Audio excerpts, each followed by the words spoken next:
உன்மடியில் நான் உறங்க கண்ணீரண்டும் தான் மயங்க என்ன தவம் செய்தேனோ என்னவென்று சொல்வேனோ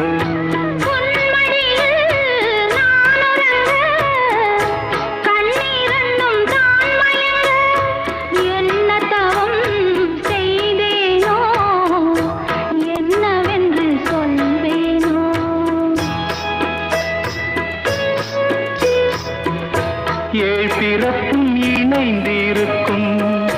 சொந்தம் இந்த சொந்தமம்மா வாழ்விருக்கும் நாள் வரைக்கும் தஞ்சமுந்தன் நெஞ்சமம்மா